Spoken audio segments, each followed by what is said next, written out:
I can see you. Kurt, How you going, Craig? how are you, mate? Yeah, good, good. You can hear It's me all right? away? Oh, Yeah, mate, all good. How about your end? oh yeah, all good, mate. Yeah, just doing Lovely. the yeah. So, how you going? Yeah, not bad. Not bad. Thanks for the chat. Oh, Appreciate it. oh, mate, I enjoy getting these small moments in time to talk to them. All different kinds of people. So, and to be fair, it's been a long time since I've seen your face on the screen as well. Like, well, Been a I mean, while. to be fair, I'm thinking back to Ramsey Street. So, yeah,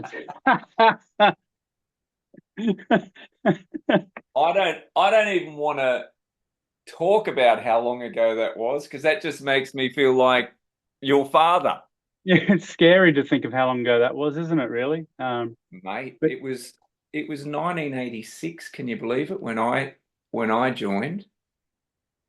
Yeah, it's wow, mental.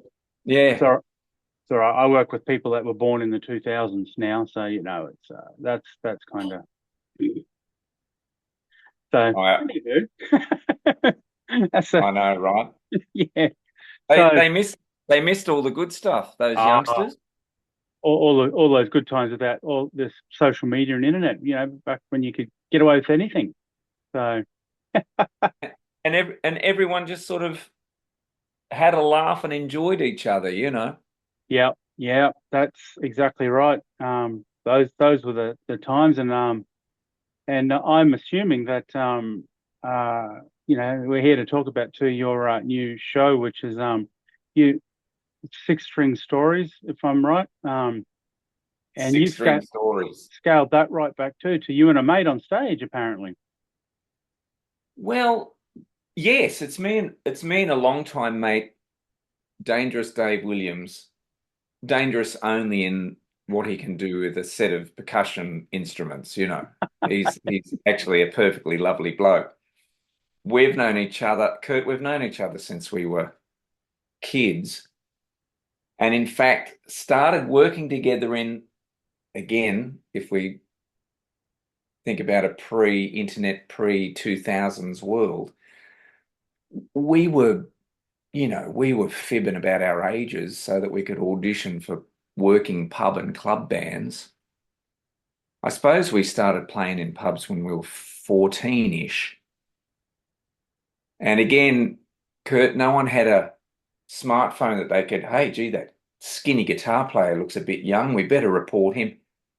Yeah. No one had smartphones. And the other thing, upon reflection, which was pretty funny, the very first band I auditioned for, just as a guitar player,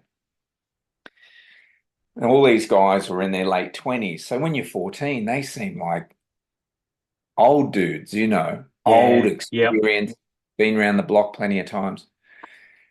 They had a lot of gigs booked all around Newcastle in New South Wales, the Hunter, Central Coast. They needed a guitar player, and I walked in and played my ass off, but they knew. I mean, I wasn't kidding anyone. Even walking in with one of my dad's sports coats with big padded shoulders. My nickname at school around that time, Kurt, was Dunnybrush because I was so skinny. My shadow on the quadrangle concrete in the summer looked like a Donnybrook. Anyway, but they gave me the gig because I was the only one who kind of could bash out their set list without any issues. And as I say, they had gigs booked. But when it came to playing these venues, they'd stick me right up the back, level with the drummer, and just kept me in the dark so that no one could see, no one could see the This little bit of underage bum. player here, yeah. Yeah, yeah. But so Dave and I go right back to those times, and I suppose it was about a year ago, Kurt, I was approached to do a couple of intimate, invite only type shows, just little acoustic things. And I invited Dave along to sit in on one of these shows. And as happens, someone was there who's best mates with someone who owns a little intimate sort of theatre venue. Would you guys, this was great. Would you guys come and, yeah, we'll come and do a night for you. And essentially, I hate to use the word organically because that's what the youngsters all say now, don't they? But it seemed to happen very organically. Um, and poor old Dave, I think probably, well, it's a lot of fun for me in the audience, probably not so much fun for Dave, although I'm secretly, I think it is. You know, Kurt, you do a gig or you work out what you're going to do for a show, and you make a set list, you write the songs down, and it gives you just a roadmap of where you're going to go. Yep. And I stick to it for about the first song. Then it's all over, Red Rover. And the thing is, the audience stretch from, in terms of the demographic, there are folks there who I'm sure grew up with Henry back in the 80s.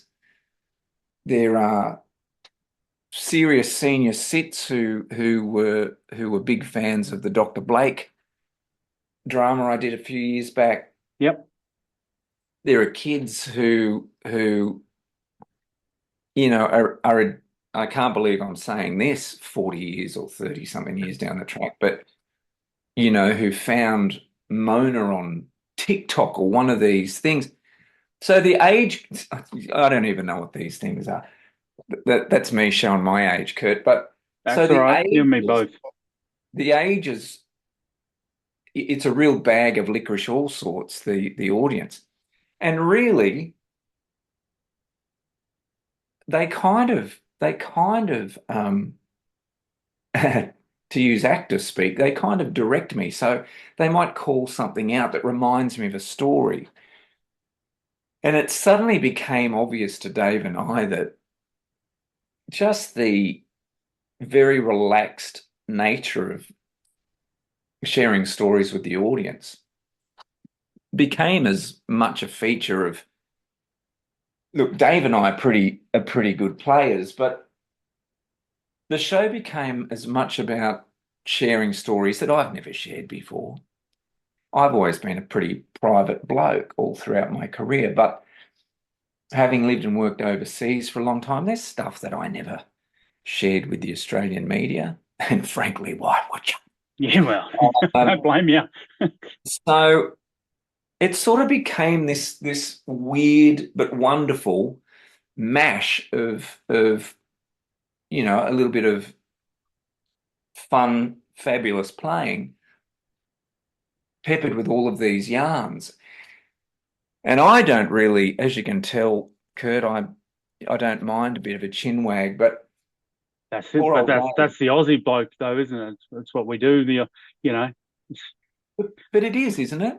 Yeah, it is. Certainly for me growing up, again, the older musicians I worked with as a kid, the tradies I worked for as a teenager in between gigs, the older actors when I was a kid starting out. And it was all about sharing yarns and stories. And so that's kind of what it's become. Six String Stories. What's funny is Dave and I bumped into a mother and her son who have popped along when we play up around the Hunter Valley and whatever here in New South Wales. They always rock along to see what we're going to do because, I like to mix it up. And I said, how many of these shows have you seen now? And the kid said, oh, we've lost count. Whenever we hear on the grapevine that you're playing, we just come along. And I said, oh, you have that much fun, do you? And they said, well, we always love to hear what you're going to play, but moreover, every time we've been, very few of the stories are repeated. And that's why we're wearing these. And they opened their hoodies and they had T-shirts made that just said, poor Dave.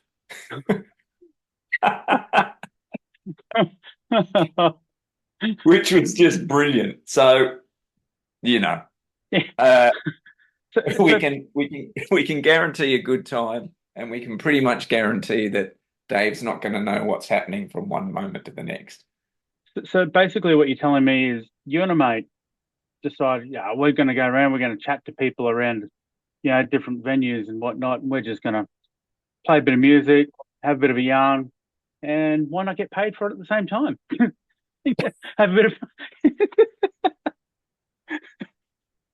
So you're just doing what most of us blokes do on a Friday night or a Saturday afternoon with mates, but you're getting paid to do it. So getting I paid to must have fun doing it. I must admit I must admit though, Kurt, if I reflect on those days where I could go to a pub and just kick back with some of my old plumber mates who I used to work with, and the old Puggo, the backhoe driver, and Ross, the pipe layer, and we'd share stories, and it was a listen when you're a young teenager too, it's quite an education hanging out with fellas like that. I remember those days. Yep, yep, But the only thing missing back in those times was guitar and percussion instruments. But you're absolutely right. Dave and I are just really getting to, and it's a lovely thing to do, especially in this era, like yeah. to strip it back. Look, Dave and I have got all the gear. We've got loop stations, and you can record backing tracks on your laptop and do all that. And what I discovered very early on, Kurt, was, and listen, there's wonderful entertaining things we can do with and on our devices. There's no doubt about that. And Oh, for it's only, sure. and it's only, I still marvel at the digital technology with the creation of games, the images, the picture that we watch. And Yep. of course, all that technology is now applied to the big budget motion pictures. There's kind of nothing you can't do. But isn't it interesting to kind of strip it all back? So when Dave and I started this thing, because it was just the two of us, I was like, oh, maybe I should, play some bass, and I'll put some extra percussion stuff and some synth on laptop, which we still play. Yep. Yep. And then we thought about it, and we were just sort of jamming on stuff, the two of us. And we said, no, let's just strip it right back to like when we were kids. Um, and it seems even for the super tech savvy young TikTok generation, whether or not they've never seen two fellas just going at it on acoustic instruments. I mean, even down to effects for the guitars, Kurt. Like I use single cutaway acoustic guitars. Our guitar nut audience will know what I'm talking about. Yep.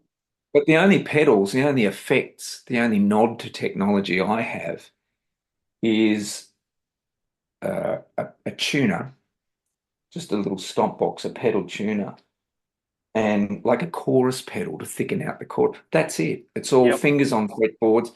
Dave's got old school, like rockabilly snare brushes,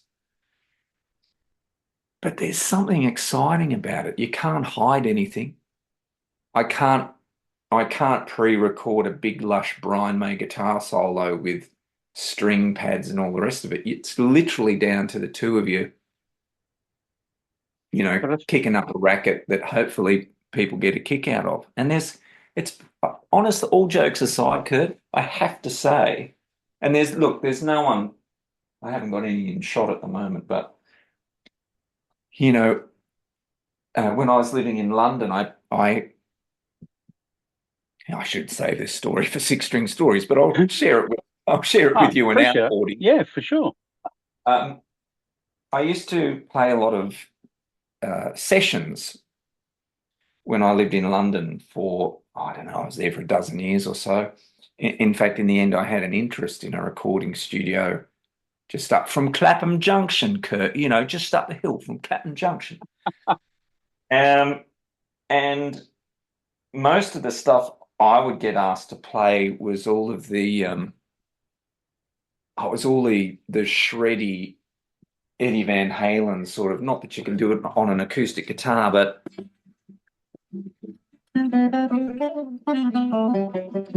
Oh yeah, yeah,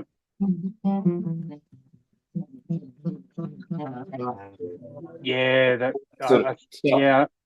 I can see what you're trying to do. Yeah. So the wardrobe, well, there's a little, well, it's kind of like a little walk-in wardrobe, but it's full of various electric guitars that different tools for different jobs. So my natural inclination is to plug into a big stack of Marshalls and just go for gold. And I've really enjoyed stepping away from all that, just an acoustic guitar. As I say, Dave's also played a lot of sessions throughout his career. In fact, for the last couple of years, he's been the go-to drummer for one of the world's preeminent, I think, Graceland approved Elvis tribute shows, the Oh, ones that okay. do all. And there's nothing the guy can't play. And if, for those of us who are old enough to remember Elvis's band in the 70s with a drummer called Ronnie Tutt, great name, isn't it? He had one of those kids.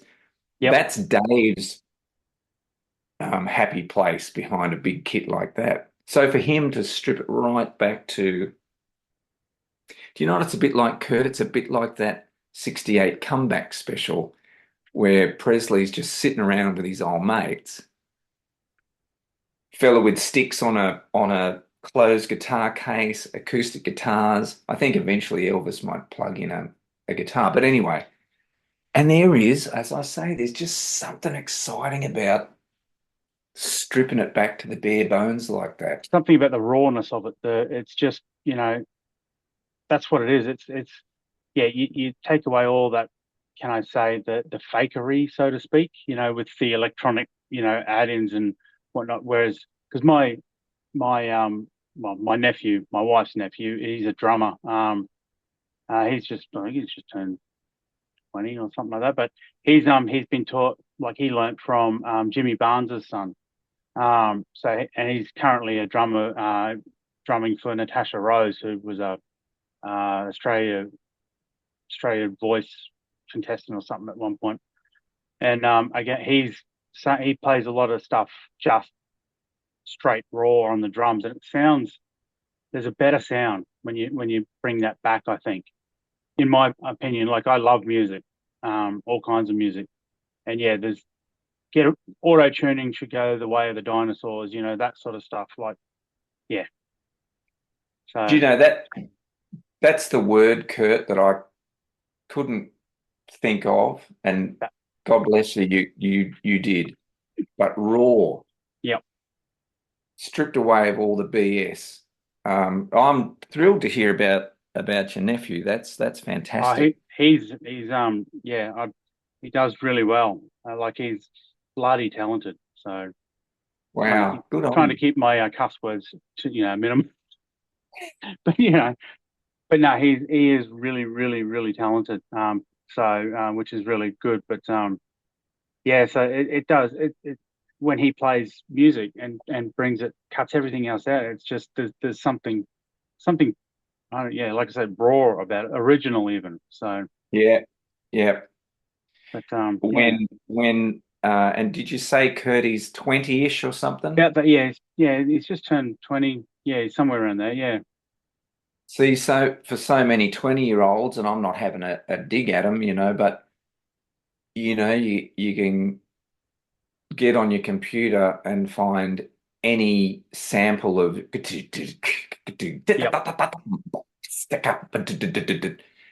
it just fills my heart with See, I'd like to use strong language too, but it just fills my heart with joy to know that there's a 20-odd-year-old Yep. who's fallen in love with that sound that you and I That uh, pub know rock, so so to well. speak. You know, it's Yeah, the pub rock. Yeah, I guess I compare it to, know, the live music where that sort of stuff where they don't have all the expensive kit. They just you've got to work with what you've got to work with. So, yeah. but yeah, no, and that's I'm actually really I'm going to try and get to one of your shows here in Brisbane. That's what I'm actually Oh, really mate, keen. Actually, really keen that to see would it. that'd be awesome. I tell you what, I mean, I'm sure Lionel could sort something out for you, but either way, if you do come along, it'd be great to catch up with you Yeah, for a I cleansing ale afterwards if you're up for it. always come on. I'm Aussie, and I'm I'm a hair's breadth of 45 with three kids that drive me nuts many days of the week, and I got my eldest who's 17, my daughter who's 15, and my youngest son who's 12. So a cleansing ale or three, yeah. Yeah, good. Well, Dave and I'll be up for it. That'd be awesome, mate. Yeah, it would be. You, It would be really good. Kurt, you've got your hands full, that age group, mate. Oh, tell me about it. My daughter's been dancing now for nearly a decade. So she's a teenage girl that dances. Yeah. Yeah. She has attitude to match. So yeah. Those drinks at the end of a long week certainly do take the edge off a bit and help. But it's what we do, I guess. But anywho, yeah. And then yeah, mate. I tell you what, sounds actually really really cool. Like I'm actually yeah. I really want to go and see it. Like I saw something like saw the media stuff that got sent through to us. I didn't. To be fair, I didn't even know about it until they flicked it through. Like I hadn't seen it come up. But then I personally am not on social media much at all. But yeah, hearing you talk about it, hearing about how it's sort of uh, you're bringing the audience into it. You interact with them, so not no two shows are the same. And I think that in itself is fantastic if you can do that, because it comes down to the personalities up on stage, which, I mean, Aussie blokes, chatting away up on stage, a couple of mates. I mean, anyone who's, grown up in summer Australia can appreciate that. So, And you know what's interesting, Kurt, is particularly if you're playing, I'll just use the Hunter Valley as an example again, but you get a lot of, Dave and I have played some shows, in fact, right up the far northwestern end of the Hunter. And it's farm and country, it's cattle, it's all that stuff.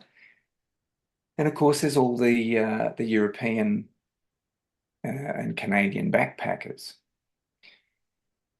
And so you mix them in with your sort of classic Aussie audience and families and whatever who have grown up with me.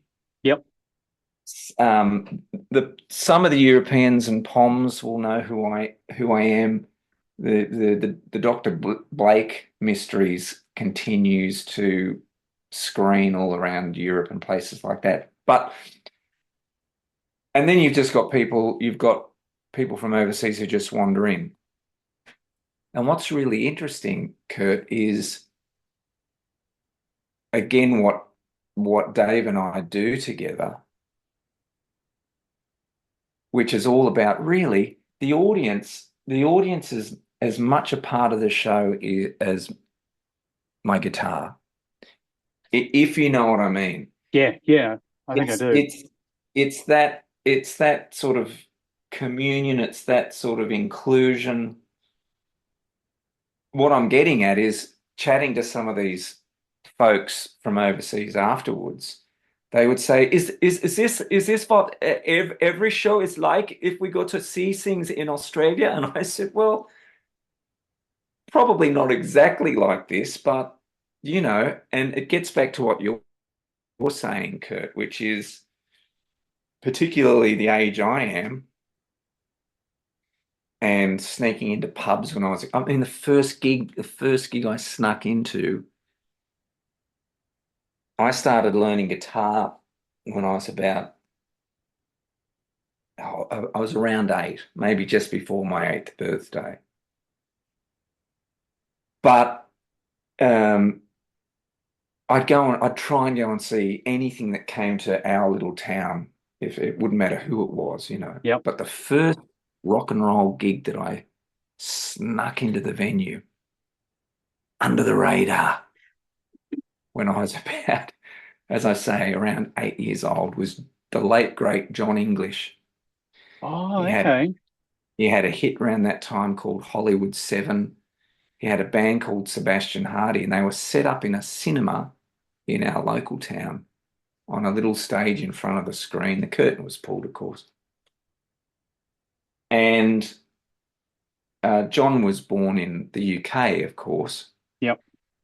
So he had the wisecracking sort of cheeky banter of all of those great British comedies that we grew up watching in the 70s, Like you. mixed in with the Aussie guys playing in his band.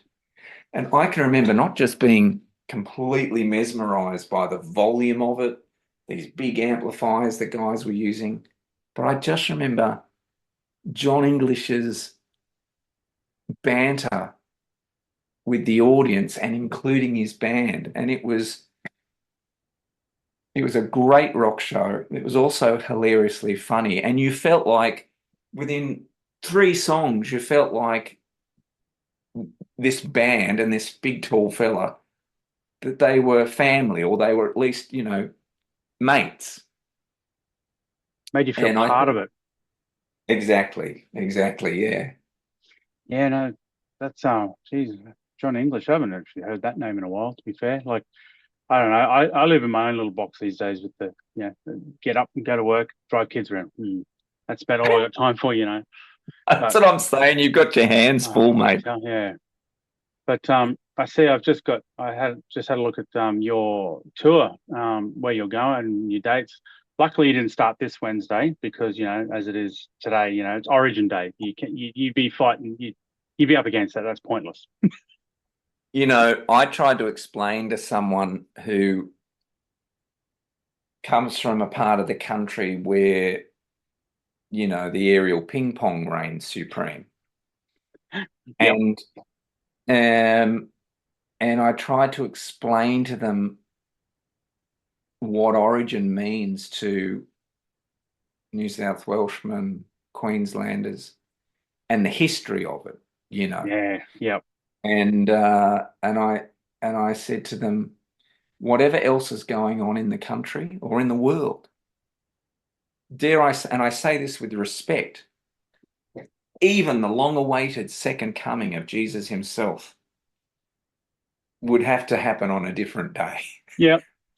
Yep. That's that. You Yeah. know what I mean? Oh, and because if you didn't understand, yeah, otherwise no one's going to be that they're not going to go to anything else. It's Origin, for the Queensland, New South Wales fans, like it is. Even if you don't watch footy all year round, Origin stops everyone. It does. And, when it comes down, particularly when it comes down to, like, if it's a series that isn't a complete whitewash and it comes down to a decider, as I say, you could be walking to the footy ground and someone would go, Kurt, Craig, guys, isn't that Jesus descending from the heavens? Yeah, mate. But listen, Yeah, if he knows what's good for him, he'll come back tomorrow. Better than that, come back the day after. Come on, we got to go to the footy. yeah, exactly right. Yeah, but kick off shortly. Come on, we got Yeah, exactly. to. Exactly. But yeah, look. I tell you what, I'm gonna get there next week at Redcliffe because Redcliffe is not too far from where I live, which is good. So Oh, fantastic. yeah, Great, mate. That'd be awesome. so I'll definitely be there next week for sure. Unless the second coming of Jesus holds me back, but it's yeah. We'll drag him in and do a couple of songs with Yeah, him. why not? Yeah, exactly. Now look, I better let you go anyway. All But right, mate. mate, I really appreciate you taking the time out, and I'm looking forward to the show. And I'll yeah, look, yeah, I'll do my own little, can I say, unofficial review of it, just to pass the word around too, because Redcliffe's your first one. So, mate, yeah, anything I can do to help get people interested too from our end. But yeah, I'm really keen. You've Unreal. piqued my interest. So yeah, Oh, cool. I'm stoked, Kurt. That's awesome. The first no, beer's on me and Dave. mate, I'll hold you to that.